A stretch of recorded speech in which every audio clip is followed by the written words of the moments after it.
The sixth night, the wind turned savage. Flames leapt street to street, timber crackled like bones, and the sky over Rome glowed blood orange. People screamed for water, for gods, for mercy. On a hill, torches framed a figure in silk. Some swore Nero performed, savoring applause while the city died. Others said he was coordinating aid. Half a city at risk. Tens of thousands already homeless. And one choice after the ashes would cost lives. And his crown. To understand why a teenager with a lyre ended up with a burning capital and bodies on stakes, we need to go back. Start with a woman, Agrippina the Younger, sister of a murdered emperor, widow of a general, ambition replete with steel. She married Emperor Claudius and made sure her young son, Lucius Domitius Ahenobarbus, got a new name, Nero. Adoption secured the line. Britannicus, Claudius's biological heir, was suddenly an obstacle, carefully hushed behind protocol. At 16, Nero became princeps. He didn't stride into power alone. Two handlers steadied the throne. Seneca the philosopher, sharp with words, and Burrus, commander of the Praetorian Guard, sharp with swords. Early on, Nero played the benevolent little boy king. He cut harsh taxes, staged games, listened to petitions. Crowds adored the youth who smiled, waved, and promised gentler rule. But here's the fracture line. Nero loved applause more than authority. The Senate bored him. The stage, chariots, song, performance, pulled like gravity. He wanted ovations that lasted, not decrees that dragged. Agrippina saw it and tightened her grip. She sat in audiences, hovered in chambers, reminded everyone who made this emperor. Then the jealousy. Nero's relationships threatened her proximity. She warned, scolded, hinted she could pivot back toward Britannicus. At a dinner, Britannicus drank, choked, and died before the courses cleared. Poison, most said. Whether Nero ordered it or merely let it happen, the effect was the same to whom fear hardened him. Rome learned a new rule. Rivals stopped breathing. The mother problem grew explosive. Agrippina thwarted, taunted his masculinity, courted factions, and demanded an audience of equals with foreign envoys. Nero pushed back. A ship was rigged to collapse at sea. She swam to shore. Assassins finished what timber couldn't. Matricide.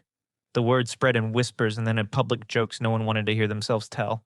Something in Nero cracked. Seneca and Burrus, once ballast, started to slide overboard. Their counsel landed softer. Flatterers spoke louder. With Agrippina's shadow gone, and you'd think he'd feel lighter. He felt watched instead. By gods, by ghosts, by the Roman mob that can smell blood on a crown. Cruelty began to metastasize. And applause suddenly wasn't enough. While the palace learned to walk on eggshells, the streets learned to watch the sky. Nero's need for ovations grew louder than the Senate and more expensive than the treasury. Private crimes had secured the throne, but public spectacles would define it. And the bill, as Rome was about to discover, would be paid in gold, grain, and bodies. Nero stepped into the role he wanted most. Not emperor, performer. He trained with charioteers until his hands blistered.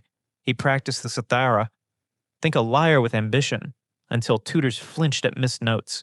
He wrote tragedies and forced Rome's elites to sit through them. Attendance wasn't optional. If you yawned, you risked exile. If you left for a bathroom break, guards followed. The crowds were curious. The poor got free grain, free shows, and a prince who acted like one of them. The aristocracy felt humiliated. An emperor on stage blurred the line between god and clown. He demanded ovations that drowned policy. You didn't debate Nero's edicts. You clapped for his areas. But applause is expensive. Nero opened the floodgates. Games, spectacles, gifts that turned into expectations. The treasury bled. Confiscations began. Accusations of treason, conveniently timed, pried estates from senators. New taxes hit provinces already groaning. Meanwhile, the city's building code evaporated in bribes. Tenement blocks, insulate, rose fast and flimsy, stacked like kindling. Grain shipments hiccuped. The alleys narrowed. Rome became a maze of timber and tar. Then he announced a vision. The Domus Aurea, the Golden House. It wasn't a palace, it was a city swallowing another city. Porticos stretching for acres. A rotating dining room powered by hidden machinery. Walls gilded. Ceilings that rained perfume. A lake dug where neighborhoods once sat. The message was simple. Rome would be reshaped around one man's pleasure. While that blueprint pulsed, tension in the streets sharpened. Overcrowding met summer heat. Cooks kept braziers on balconies, merchants stored oil and pitch by doorways. You didn't need a conspiracy. You needed a gust of wind. The Great Fire started in the commercial district by the circus. It leapt across stalls and packed with flammable goods. Wind whipped it down the valley, up the hills, and back again. For 9 days, it moved like a living thing. Temples cracked in the heat. Roof tiles burst like sling stones. Wooden balconies collapsed in a cascade, throwing families into streets already choking with smoke. Whole districts were eviscerated. The wealthy fled with silver hoards.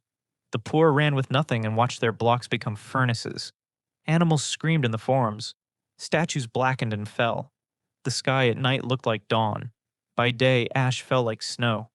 Some said arsonists carried torches and shouted they were under orders. Others saw panicked looters with oil lamps. Nobody could tell a rumor from survival. What did Nero do? Ancient sources split. One version says he was away at Antium and rushed back, opening the field of Mars and his own gardens to refugees, organizing grain, and pushing fire breaks. Another insists he performed while Rome burned, draped in stage costumes, singing the Sack of Troy. Here's the truth at the core. He both acted to relieve suffering and acted like a man obsessed with performance. His image was a costume he never took off. When the flames finally died, Rome looked like a battlefield after the gods lost interest. Thousands were homeless, trade stalled. The smell of char and cooked plaster mixed with something fouler. The sweet, heavy stink of burned bodies trapped under rubble. Relief was urgent, rebuild plans were urgent too. Nero seized the moment. He issued a new code. Wider streets, brick and stone for lower stories, setbacks between buildings, water access improved, firewalls mandated. It was rational, even modern. At the same time, surveying lines for the Domus Aurea are cut through ashes. The palace grew as fast as the new code. To those sleeping under makeshift tents, every gilded wall felt like theft. He also needed someone to blame. Rumors blamed him.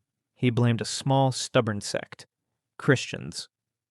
They already made neighbors uneasy by refusing public sacrifice and calling their leader a crucified king. They met at odd hours and called each other brothers and sisters. Outsiders thought cult. The arrests began. Under interrogation, coercive, not gentle names spilled. Executions turned into theater. Some were torn by dogs. Some were crucified. Others were coated in pitch and lit at night to illuminate gardens. The crowd came to watch. Some cheered, some shuddered. Even those who hated the sect felt the punishments went past justice into cruelty. This moment mattered beyond any one emperor. It created a template. When power needs a scapegoat, reach for a vulnerable minority.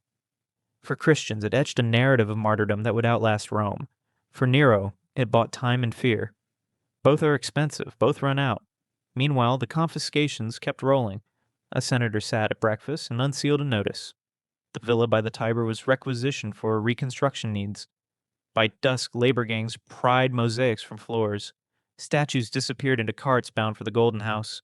His neighbors didn't protest. They noticed the soldiers on the street and looked away. The elites simmered. Governors in provinces watched the center wobble and counted their legions. The city had burned, but out in the provinces, tinder was piling up for something else. Nero had rebuilt the capital as a stage. The audience beyond Rome was starting to boo. While refugees queued for grain and builders raised fireproof walls, messages rode out across the empire. In Spain, in Gaul, in the east, commanders weighed their odds. The treasury was thin, the army unpaid, and the emperor sang more than he drilled. Loyalty, like timber, burns when the wind shifts. And a new wind was rising. The spark inside Rome came from Rome's own elite. The Pisonian conspiracy gathered in dining rooms and gardens, senators in togas and officers with clean blades, whispering a remedy for a city ruled by ovations and seizures. The plan was blunt.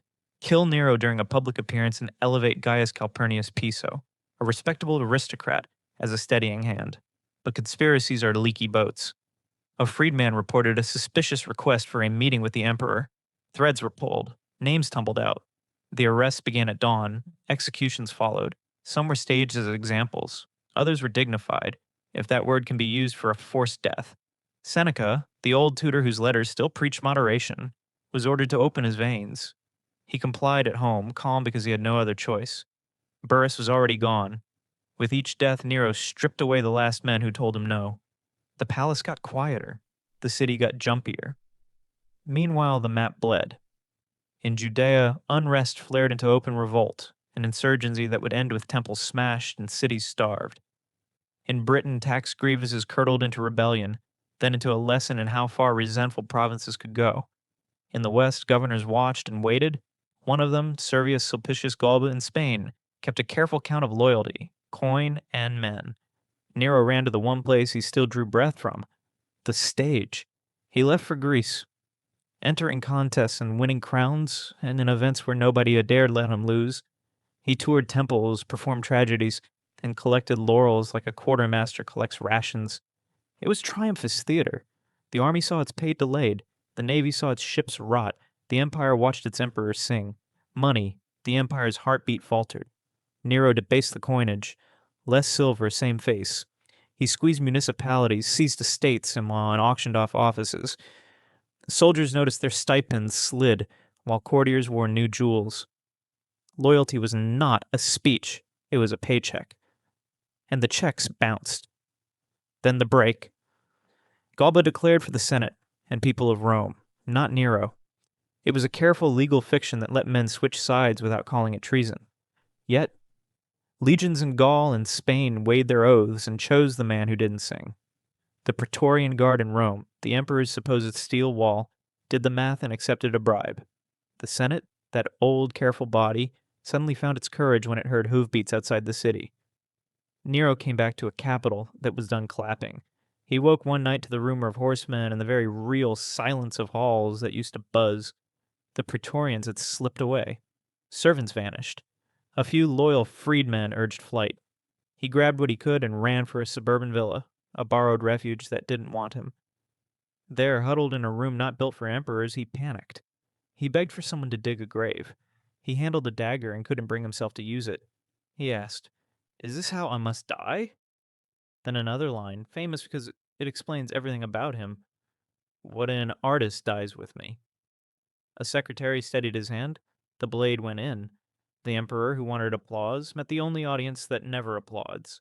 Back in the city, the Senate pronounced him an enemy of the state. The Golden House would be looted, statues would be pulled down, paintings would be scrubbed. His name would be hammered out from inscriptions, memory condemned in the Roman way, damnatio memoriae. Because if you erase the name, you hope to erase the stain, but memory doesn't obey decrees. Across the empire, some swore they saw him again. Nero redivivus, a rumor with legs. Impostors showed up in Greece and Asia, strumming and claiming the purple. People wanted the monster back, or at least the spectacle. That's the thing about theater. It never dies quietly. It echoes. Applause couldn't drown out the screams. Gold couldn't hide the ash. Rome rebuilt its streets, but his name rotted in the cracks. Power without limits turns people into props and cities into stages, and the show always ends in blood. Want the forensic truth behind the fire and the persecutions we touched? Watch our deep dive in Rome's urban infernos next. Don't forget to subscribe and click the bell button so that you can be part of our notification squad. Share your thoughts in the comments and please don't die on us. Thanks for watching, and as always, don't forget to like, share, and subscribe.